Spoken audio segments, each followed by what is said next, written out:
యుద్ధం గురించి అందరూ చర్చిస్తున్నారు. ఏ క్షిపణులు వాడారు, ఎవరు కమాండ్ చేశారు అని మీడియాలో కానీ, మామూలుగా అందరూ ఎక్కువగా మాట్లాడుతున్నారు.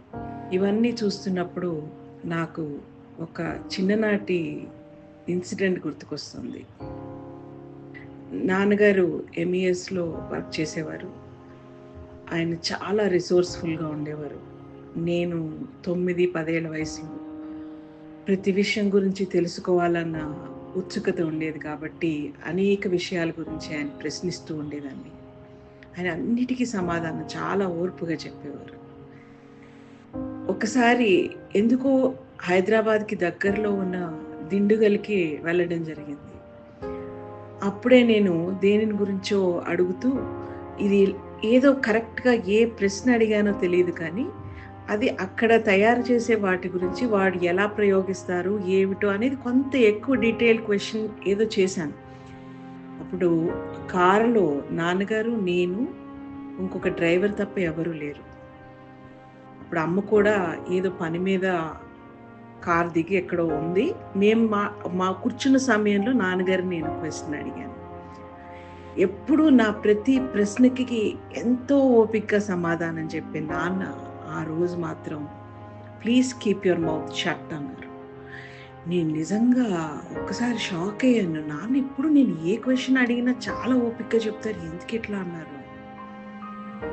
Defence secret should not be discussed in public అన్నారు. నేను ఇంకా అసలు అప్పుడు నేను if I was very young and I mean that it took me time to understand. ఇప్పుడు now when I see people discussing so much in detail about what's going on, I feel so sad.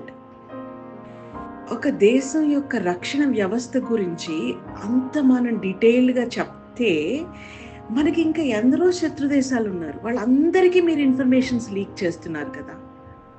ఏంటి అమితమైన ఉత్సాహం మీకు? ఏ విషయాలు బయటకు మాట్లాడాలి, ఏవి మాట్లాడకూడదో తెలీదా? డిఫెన్స్ ఏది రిలీజ్ చేస్తే అది మాత్రమే మీరు మాట్లాడాలి. కానీ అక్కడ అవన్నీ రికార్డ్ చేసి, వాళ్ళు బోర్డ్ చేస్తుంటే రికార్డ్ చేసి, ఆ మనిషిని చూపించి, అంత ఇన్ఫర్మేషను మీరు చెప్పాలనుకున్న వాళ్ళకే కాకుండా ఎవరైతే ఆ ఇన్ఫర్మేషన్ కోసం ఎదురు చూస్తున్నారో వాళ్ళందరికీ కూడా మీరు అందిస్తున్నారు కదా. మీరు దేశానికి ఇది మంచి చేస్తున్నారా, చెడు చేస్తున్నారా ఒక్కసారి ఆలోచించండి. ఎంత మాట్లాడాలో అంతే మాట్లాడండి. ఆ వీర జవానుల్ని యుద్ధరంగానికి పంపించిన తల్లులందరికీ, తమ భర్తల్ని పంపించినటువంటి భార్యలందరికీ ప్రణమిల్లుతూ I salute all the soldiers. I salute to the defense. I salute to the armed forces who protect us day and night. If we cannot do anything, at least cooperate with them and keep their secrets as secrets.